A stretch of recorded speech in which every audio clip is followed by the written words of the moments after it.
iglesia Kemuel no es un edificio donde nos congregamos. Ese lugar especial para estar en su presencia ahora está en tu casa, tu habitación, tu sala o tu carro. La iglesia somos tú y yo. Gracias por ser parte de esta familia de fe.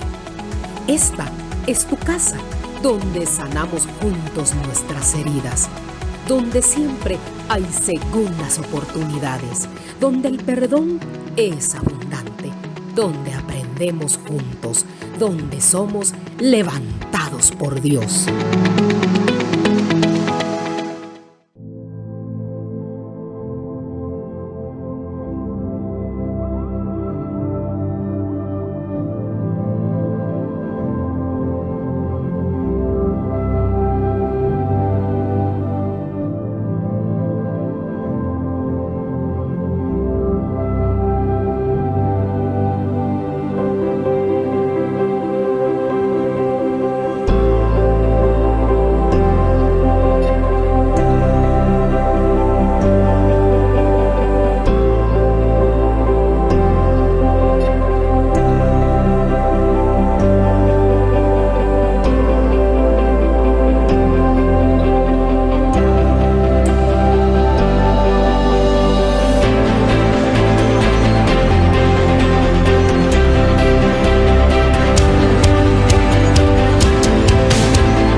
Bendiciones, qué alegría que una vez más podamos adorar al Señor.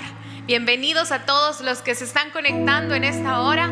Vamos juntos a celebrar a Jesucristo. Así que le invito a que desde su hogar pueda inclinar su rostro y podamos dar inicio dándole gracias al Señor. Decimos: bendito Señor, venimos delante de tu presencia en esta hora, entregando nuestra alabanza y nuestra adoración, Señor. Te pedimos, sé tú quien hable a nuestra vida de principio a fin. Te damos las gracias por el privilegio que tenemos de poder alabar tu santo nombre. En el nombre de Cristo Jesús, amén y amén. Le invito que desde su hogar, no importa si usted está solo o si está con su familia, le invito a que pueda levantar su voz y juntos nos podamos unir a la distancia como un solo cuerpo y podamos adorar juntos al Señor.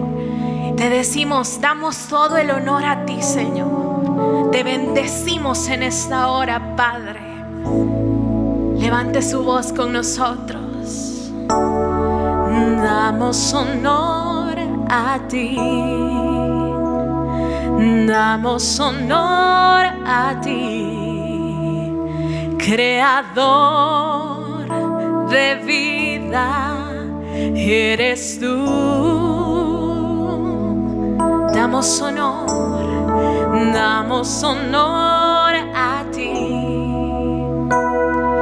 Damos honor a ti, porque no hay otro Dios como tú, Rey de Reyes, Rey de Reyes, admirable, eres el principio y fin, soberano y sublime, eres nuestro Salvador, Rey de Reyes, admirable, eres el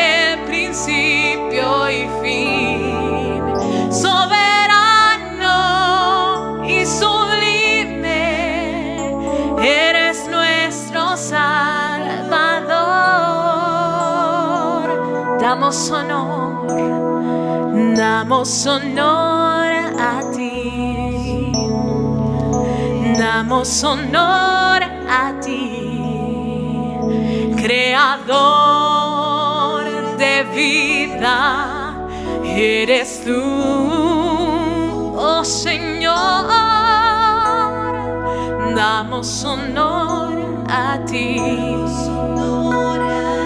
Damos honor a ti, porque no hay otro Dios como tú. Y decimos: Rey de Reyes, Rey de Reyes, admirable, eres el principio y fin, soberano y sublime, eres nuestro Salvador.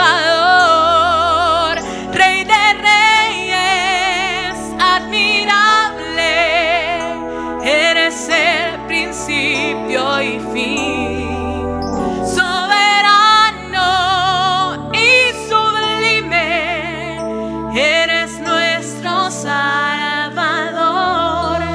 Damos honor a ti, Señor. Damos honor a ti. Damos honor a ti, porque no hay otro Dios como tú. Puede decir: porque no hay otro Dios, porque no hay otro Dios como tú. Una vez más, levante su voz y diga: porque no hay otro Dios como tú.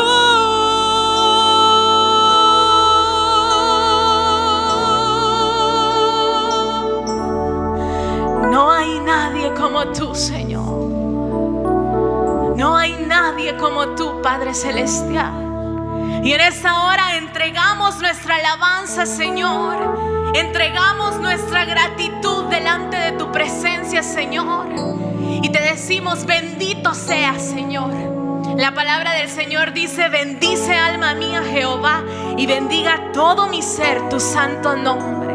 Y es lo que hacemos en esta hora: bendecir tu nombre. Bendecimos tu santo nombre por lo que haces en nuestra vida, por lo que has hecho, Señor, y por lo que harás. Por esa fidelidad incondicional que nunca falla, Señor. Levantamos nuestras voces y te decimos: gracias por esa fidelidad, Señor. Te adoramos a ti, Señor. Tu fidelidad es grande. Tu fidelidad incomparable es. Nadie es como tú, bendito Dios. Grande es tu fidelidad. Levante su voz y diga: tu fidelidad es grande. Tu fidelidad incomparable es. Nadie es como tú, bendito Dios. Grande es tu fidelidad. Desde el corazón decimos en esta hora: Señor, tu fidelidad es grande. Tu fidelidad incomparable es. Nadie es como tú, bendito Dios. Oh, grande es tu fidelidad. Una vez más decimos juntos, tu fidelidad es grande, tu fidelidad incomparable es. Nadie es como tú, bendito Dios. Grande es tu fidelidad, oh grande es tu fidelidad. Grande es tu fidelidad.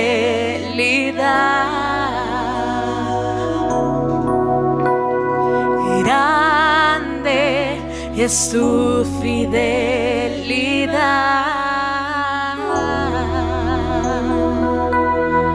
No hay nadie como tú, Señor. No hay nada que se compare a tu inmenso amor, Señor. Y hoy expresamos nuestra gratitud delante de tu presencia, Señor. Y te decimos, grande eres, Señor, grande es tu fidelidad. Te bendecimos, Padre Celestial, y agradecemos por el privilegio que tenemos de poder adorar tu santo nombre, Señor. Te bendecimos y te damos todo el honor y toda la gloria solo a ti. En el nombre de Cristo Jesús. Amén y amén. Qué bendición que juntos podamos adorar al Señor. Lo bendecimos y le damos todo el honor solo al Rey de Reyes y Señor de Señores. Bendiciones. Buenas noches, hermanos, qué gusto que estén con nosotros este martes buscando escuchar de la presencia de Dios. Y para mí es un verdadero privilegio poder estar con ustedes nuevamente dirigiéndome en este espacio de Iglesia Kemuel del Ministerio de Mujeres en día martes. Me había ausentado por algunas semanas por un motivo de salud que se los voy a ir contando durante esta prédica. Una situación que me pasó justo antes de diciembre y no había tenido la oportunidad de estar con ustedes por la misma incapacidad de poder movilizarme debido a este problema que yo había tenido. Y esto me lleva a analizar muchas cosas, a pensar muchas cosas y a poder dirigirme a ustedes. Y me recuerda, esta situación que a mí me pasó, me recuerda mucho a un dicho que tenía mi abuela, que ya ella no está viviendo ya con nosotros, ya está en la presencia del Señor. Pero recuerdo muy bien cuando ella decía, uno pone o uno planea y es Dios quien dispone qué es lo que va a hacer con nosotros. Y eso precisamente es lo que a mí me pasó. Yo estaba teniendo planes para finalizar el año. Sé que ha sido para todos un año totalmente diferente.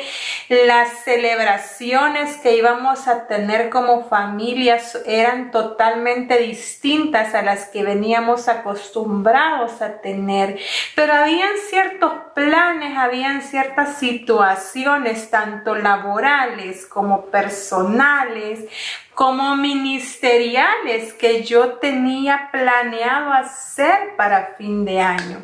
Y hubo un viernes por ahí antes del 24 de diciembre, justo esa semana, un viernes, que yo andaba muy acelerada en esos días donde definitivamente uno dice, este día nadie me para, este día yo voy a hacer muchas cosas, y andaba muy acelerada. Mi trabajo es en área de ventas, entonces para nosotros noviembre y diciembre es una temporada alta. Yo tenía muchos planes, ya tenía una agenda hecha para ese día, tenía planes para el fin de semana con mi familia, tenía una ida a la playa el siguiente día, tenía planes para la siguiente semana, tenía una agenda llena de citas con clientes, llena de cosas importantes a mi ver, a mi manera de pensar, llena de cosas de trabajo, llena de cosas personales, incluso tenía ya planes de algunos regalitos para ciertas personas, y esto le voy a dar a esta persona y esto a esta, y se lo voy a mandar, se lo voy a ir a dejar, y tenía todo eso ya listo, hermanos. Era aquello, hasta la cena del 24 ya lista, y el plan para la iglesia ya lista, la reservación para ir a la iglesia ya lista, la ropa de ese día ya lista. O sea, todo era planes en mi cabeza, planes que yo tenía en ese momento. Y justo un viernes al mediodía, en medio de todo mi corre y me acelera, ¿saben qué me pasó?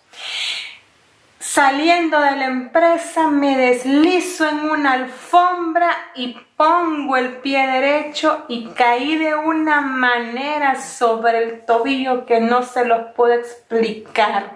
Como Dios en su infinita misericordia me libró de una fractura gravísima. Porque cuando yo vi cómo había caído sobre mi tobillo, mi primera reacción fue: esto no es sencillo.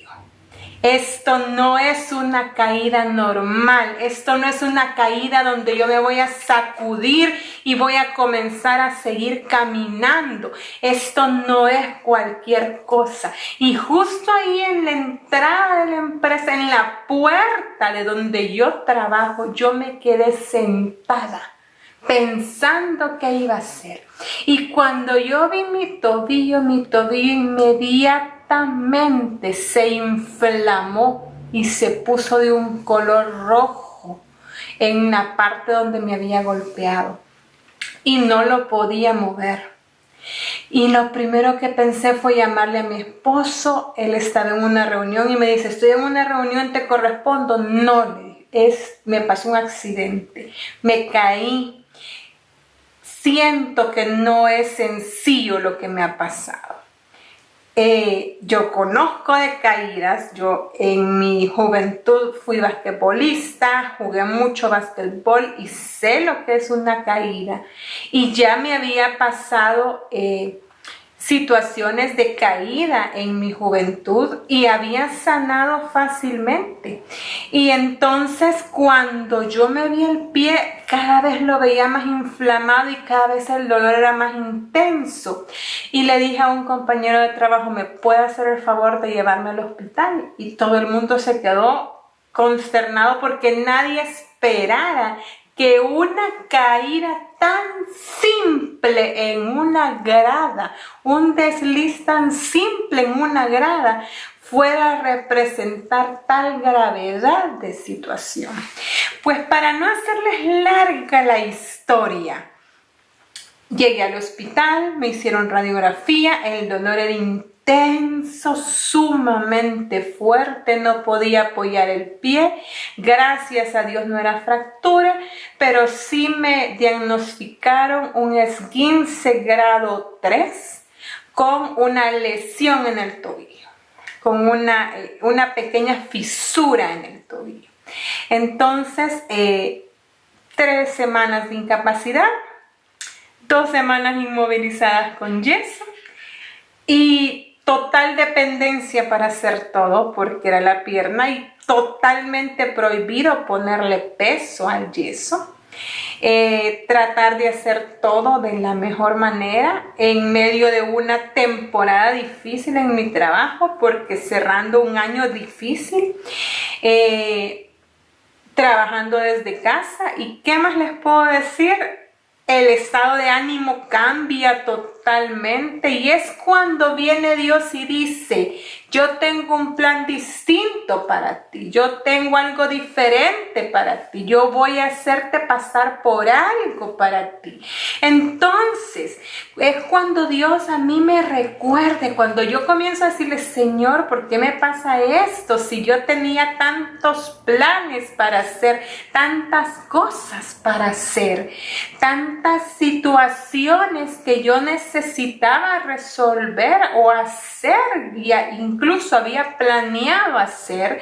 Entonces me trae a la mente el Señor un versículo bíblico que muchos de nosotros como cristianos memorizamos en nuestra vida, porque nos sirve para poder utilizarlo como una respuesta en los momentos de prueba o de tribulación.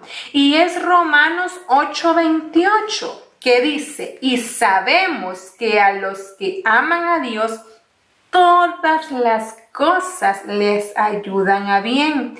Esto es, a los que conforme a su propósito son llamados.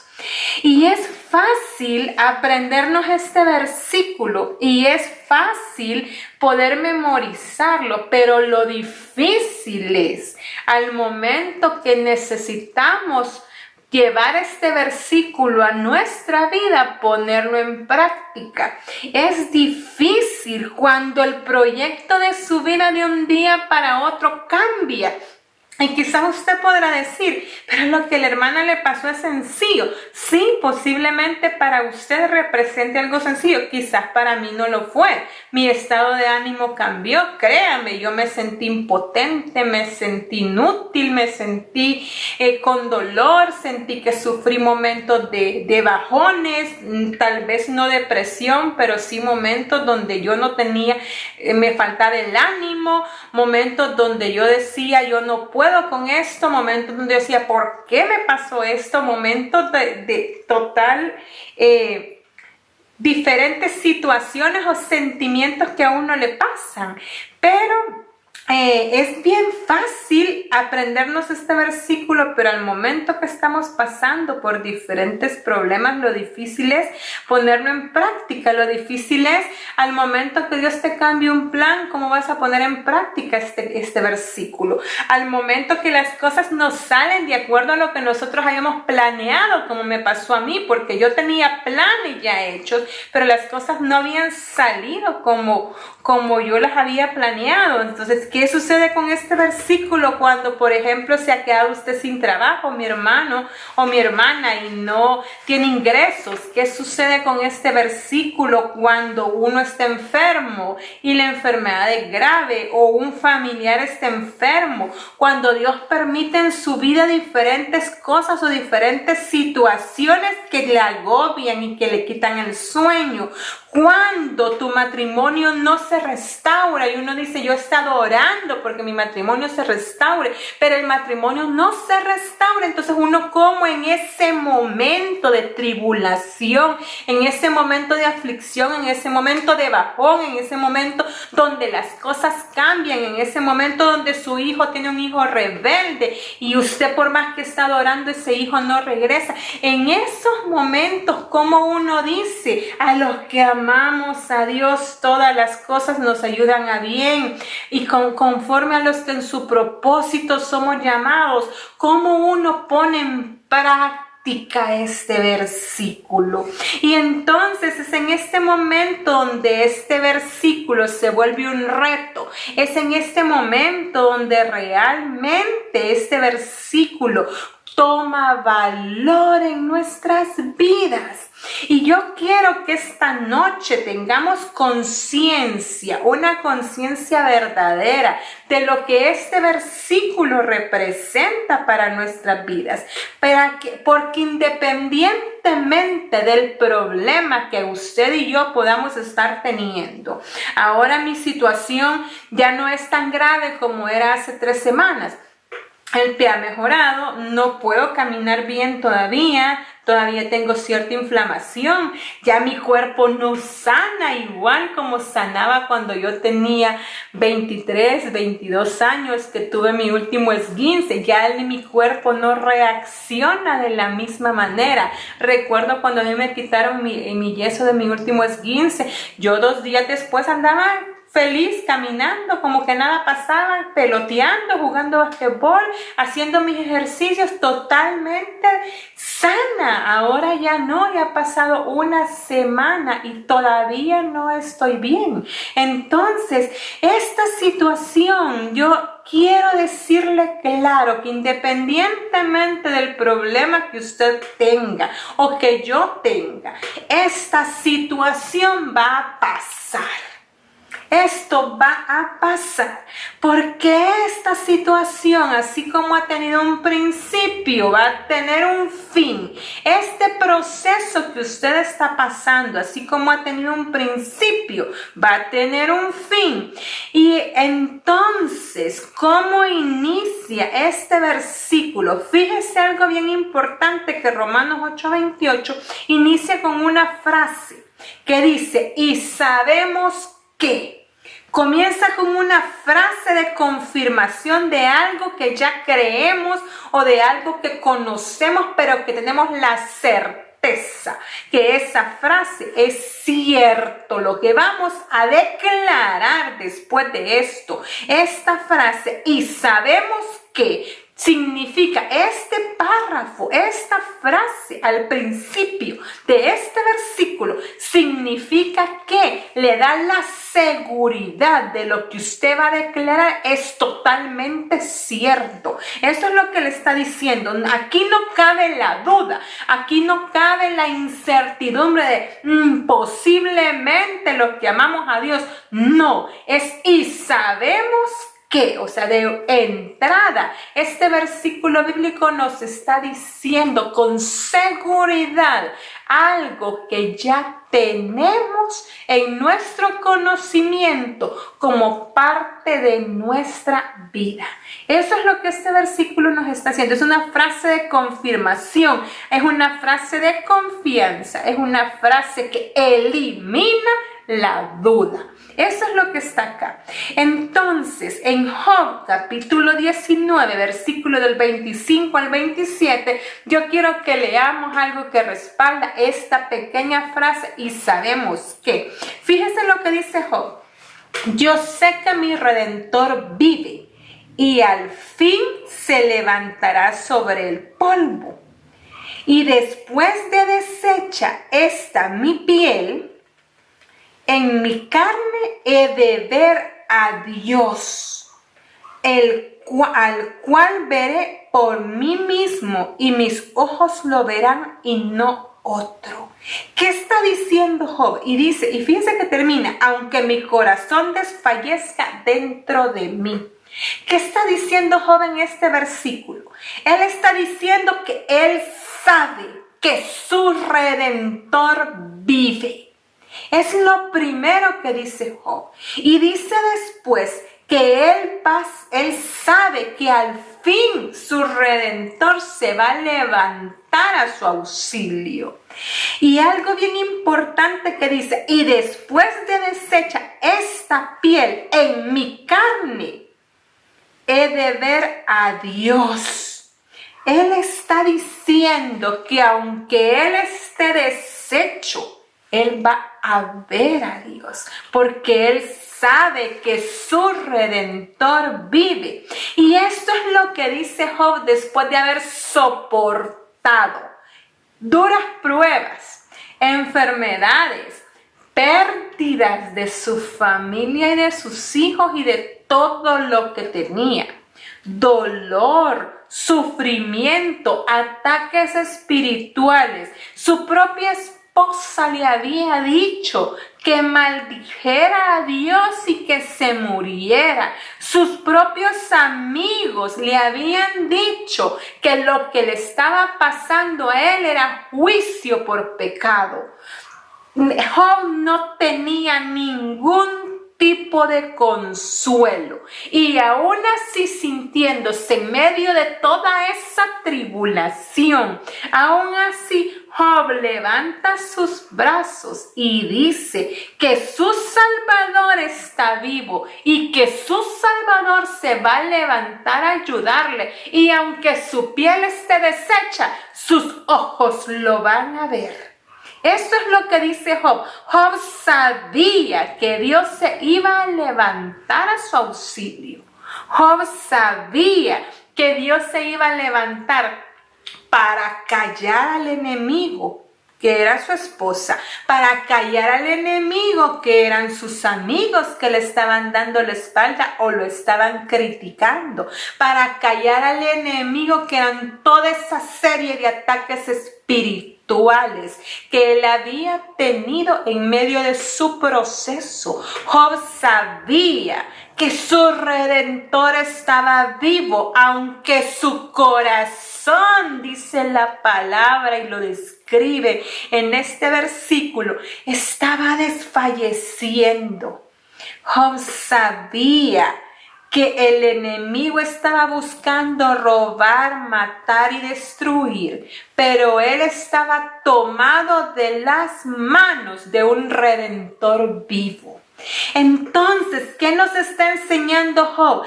Que tenemos que tener confianza, aunque nuestra situación sea complicada. Tenemos, por más complicada que sea la situación, vivir confiados. Y fíjese el apóstol Pablo lo que dice en 2 de Timoteo, capítulo 1, verso 12.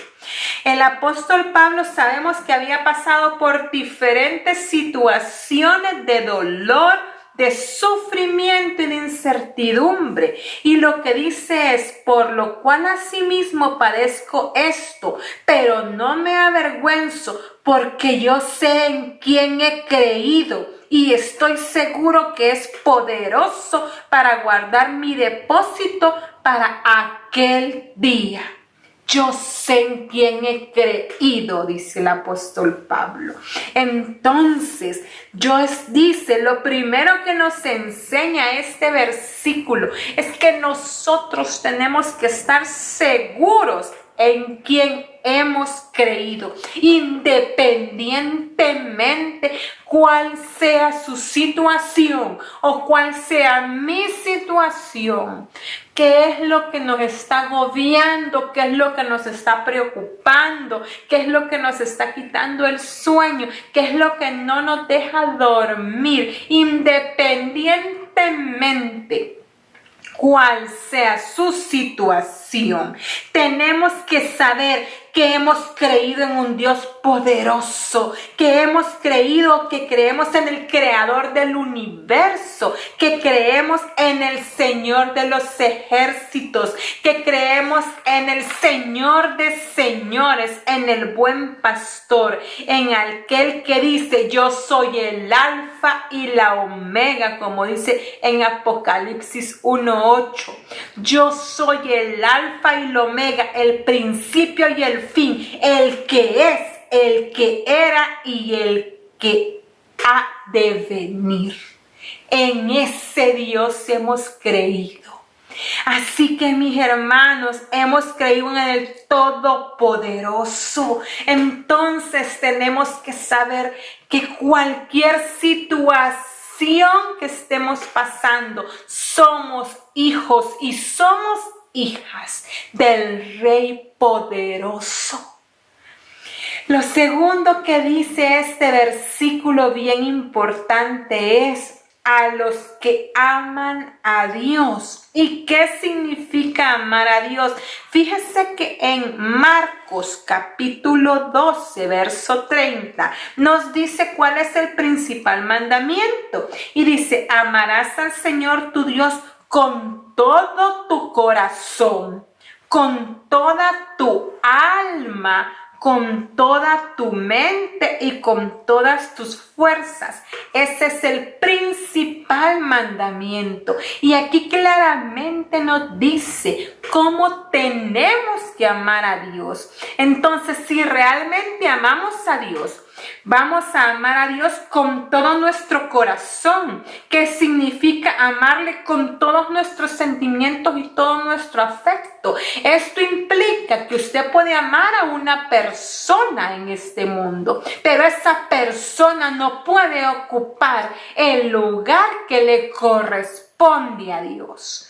Entonces, Esto es similar a una relación en la que abrimos nuestro corazón. Y como dice Cantares 6:3, yo soy de mi amado y mi amado es mío. Él apacienta entre lirios.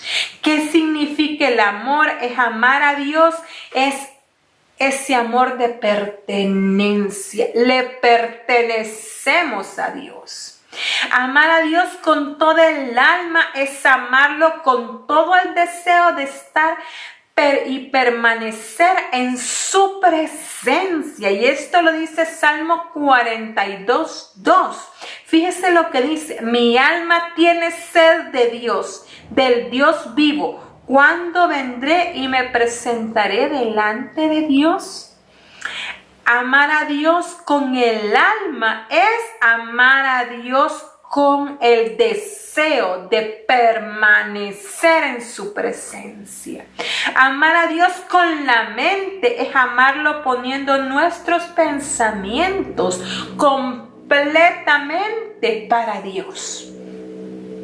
En Salmo 63:6 nos dice: en mi lecho me acuerdo de ti y pienso en ti toda la noche, dice el salmista hermoso. Y amar a Dios con todas las fuerzas es amarle con perseverancia, aun cuando los planes de Dios sean diferentes a los nuestros, aun cuando la situación que estemos pasando nosotros no le veamos ningún sentido. Es amarle a Dios con todas nuestras fuerzas y con perseverancia. Entonces Dios nos pide que le amemos con completa entrega, que le amemos de corazón, que le amemos con el alma, que le amemos con la mente y que le amemos con nuestras fuerzas. Ese es el amor que Dios quiere. Ese es el amor completo que Dios quiere. No podemos hacer a un lado a Dios por nada ni por nadie. Nos puede separar de Dios. Entonces, ¿cómo quiere el amor de Dios? Dios quiere todo. Dios no quiere que usted lo ame nada más por cierto tiempo. Dios no quiere que usted lo ame con ciertos pensamientos. Dios no quiere que usted lo ame en ciertas situaciones. Dios quiere que nosotros, sus hijos, lo amemos con entrega completa. Eso es lo que Dios quiere. Ahora lo siguiente que dice el versículo de Romanos, que todas las cosas, esto significa que Él es el dueño de todo y todo se somete a Él. Todas las cosas se someten a Dios. Y aunque nosotros a veces veamos que las situaciones o las cosas que nos están pasando no están sometidas a Dios, déjeme decirle, mi amada hermana, y déjeme decirle, mi amada hermana, que todo está sometido a los planes de Dios.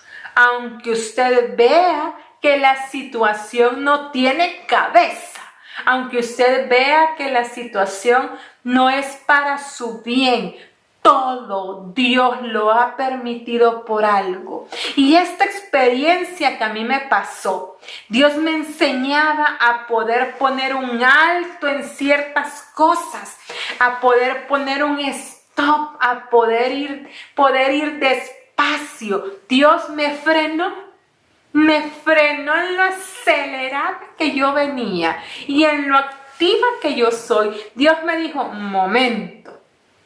Se detiene, se encierra y se queda quieta. Que yo voy a hacer, pero usted se queda quieta. Y eso hizo, mis hermanos. Me obligó a quedarme quieta en un sillón, con poca movilidad por mí misma, a depender de otros, a darle gracias a Dios por el esposo y el hijo que tengo, que me echaron la mano en todo lo que pudieron y lo que yo necesitaba, porque no podía ni siquiera levantarme a traer un vaso con agua.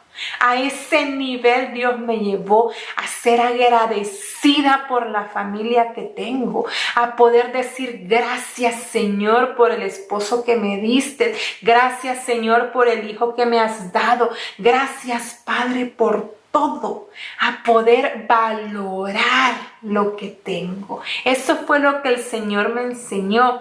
Y fíjese que Marcos 4 describe el pasaje cuando los discípulos iban atravesando el mar de Galilea. Y en medio del mar de Galilea dice la palabra que Jesús dormía.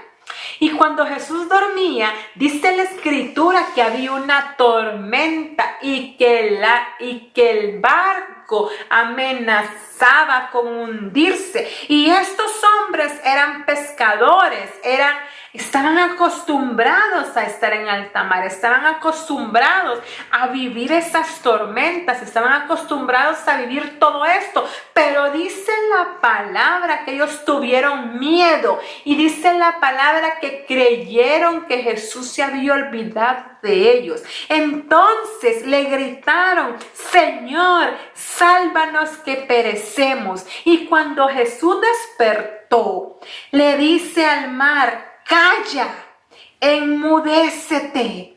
Y el mar cayó y la tormenta cesó y todo se volvió una completa paz. Y dice la palabra que los discípulos, cuando vieron eso, dijeron: ¿quién es este hombre que aún el viento y el mar le obedecen? Eso dice la palabra. ¿Qué significa esto, mis hermanos?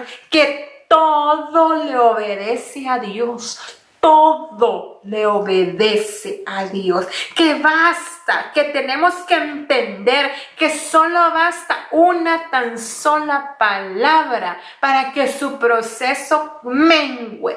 Basta una tan sola palabra para que su proceso termine. Basta una tan sola palabra de Dios para que su proceso se acabe. Eso es lo que nos está enseñando la palabra. Entonces todas las cosas están sometidas bajo sus pies. Todas las cosas le sirven a Dios para poder enseñarnos a nosotros que tenemos que depender de Él, no de nuestras capacidades, no de nuestras fuerzas, no de nuestro valor como seres humanos, no de nuestro valor como empleados, como yo creía, sino que Dios nos está diciendo que Él va a someter las cosas y va a utilizar las cosas, que las tiene bajo control, aunque usted y yo veamos que realmente las cosas no están en control. Dios sí está en control de todo. Aunque su situación sea difícil, Dios está en control. Y lo otro, les ayudan a bien, dice la palabra, aunque las situaciones parezcan ir en nuestra contra. Dios hace que las cosas trabajen juntas y se conjuguen juntas de una manera tan especial que nos van a ayudar a bien. Y aquí tenemos un ejemplo bien importante, que es el ejemplo de la historia de José. Eso lo vimos hace unos martes atrás. Analizamos un poco la historia de José. Y fíjese lo que a José le pasó. José tenía sueños recibidos por Dios. José era el hijo favorito de su padre. Es más, le había regalado una túnica de colores para agradarlo a José. Pero en medio de todo esto, sus hermanos le tienen envidia y lo venden. Y lo venden de una manera como esclavo. Y engañan a su padre haciéndole creer que había muerto y lo venden como esclavo. Y al venderlo como esclavo, él llega a un palacio egipcio y permanece preso por un tiempo. Y después de ese tiempo se convierte en el primer ministro de Egipto.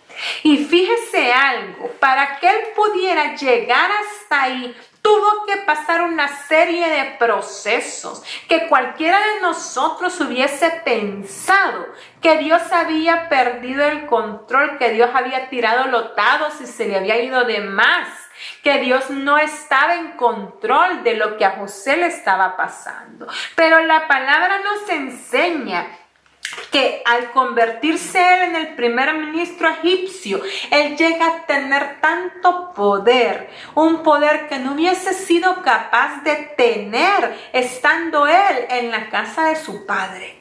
Entonces Dios permitió que él pasara por todos estos procesos para poderle dar algo. Y fíjese lo que dice en Génesis 50:20. Génesis 50:20 dice: vosotros pensasteis mal contra mí. Aquí es hablándole José, ya como primer ministro de Egipto, a sus hermanos que lo habían vendido muchísimo tiempo atrás.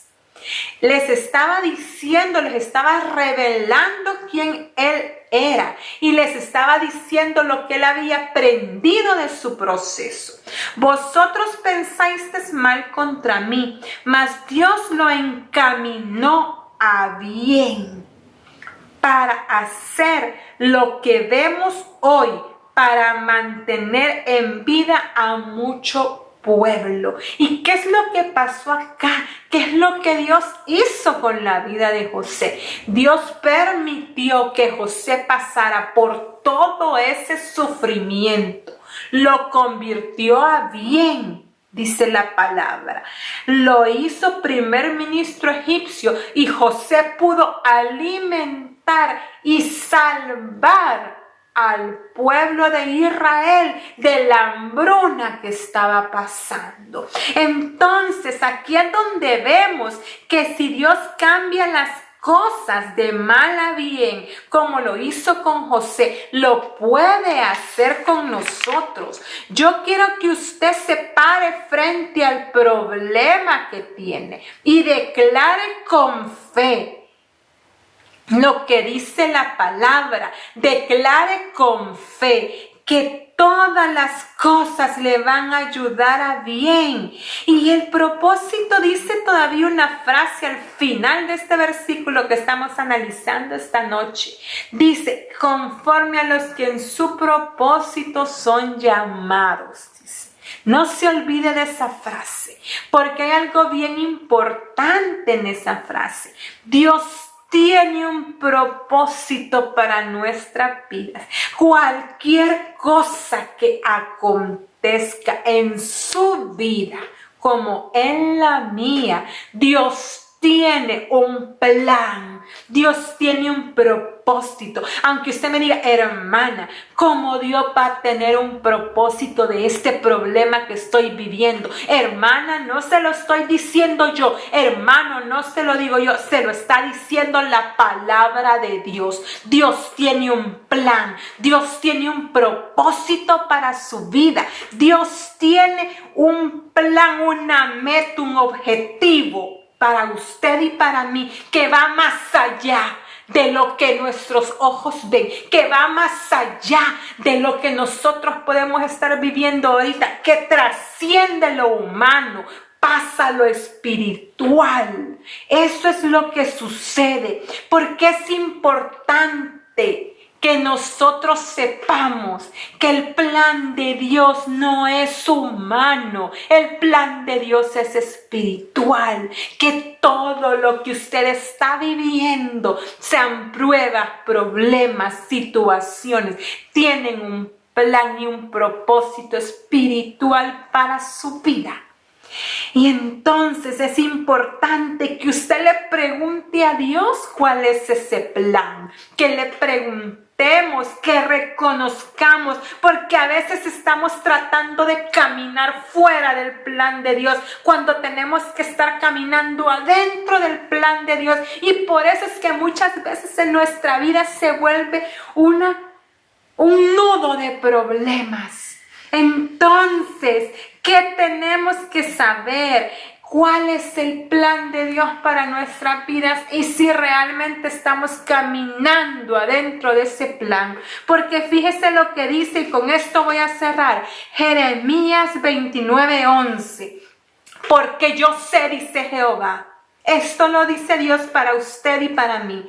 Yo sé los pensamientos que tengo acerca de vosotros, dice Jehová, pensamientos de paz y no de mal, para daros el fin que esperáis. Así que mi hermano, yo lo motivo esta noche a que usted sepa que a pesar de lo duro, lo cruel y lo difícil de su proceso, los que amamos a Dios, todas las cosas nos ayudan a bien, porque atrás de todo siempre hay un propósito, un plan y un objetivo de Dios en nuestras vidas. Amén. Vamos a orar, mis hermanos.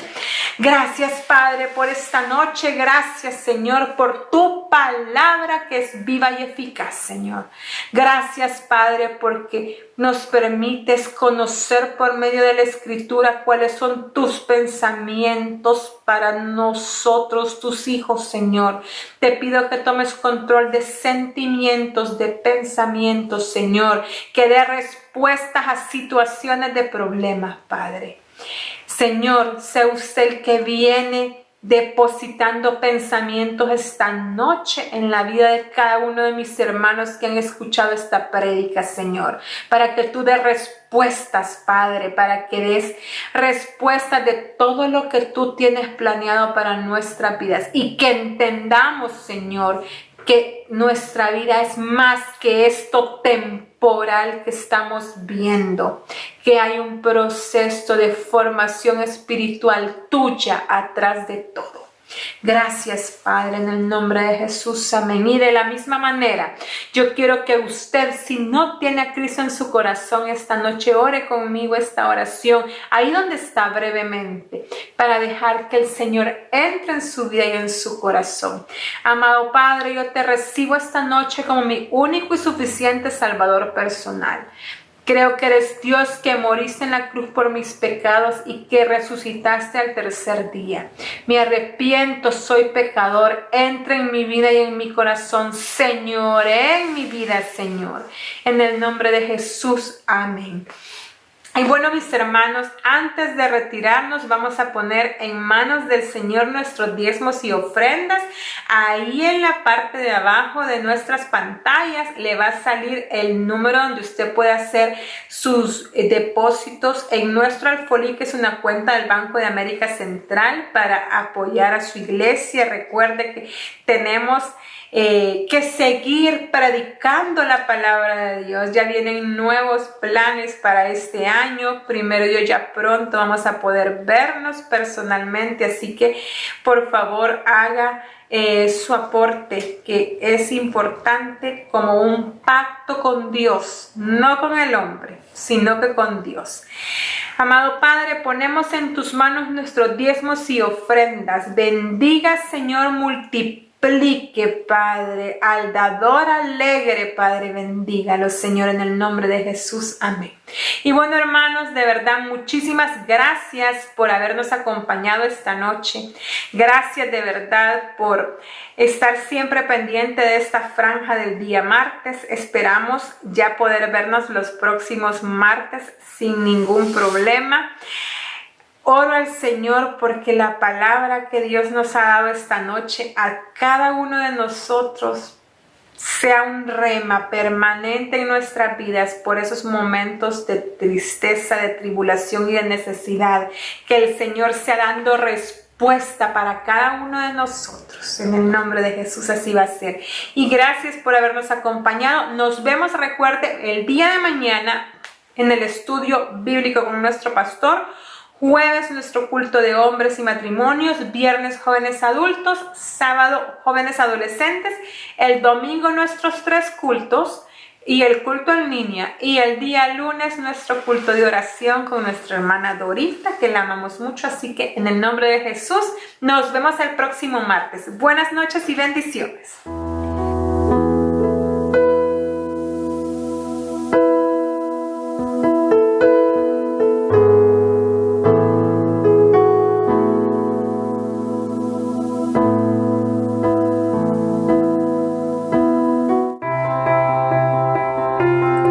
Sigue ofrendando en tiempo de crisis. ¿Cómo hacerlo? Aquí están las opciones. Opción número 1. En línea. Busca el link en nuestra transmisión.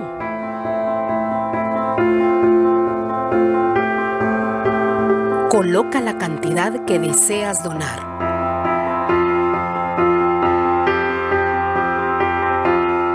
Pon tu información y teléfono. Luego continuar. Confirma la cantidad a ofrendar.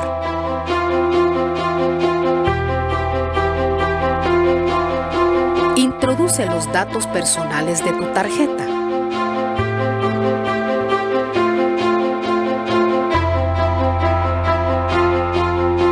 Y luego al botón Pagar. Opción número 2. Por medio de la aplicación de tu Banco Uni. Para mayor información, puedes escribir a nuestro WhatsApp 7777-4456. Y recuerda, cada uno dé conforme propuso en su corazón. Segunda de Corintios 9:7.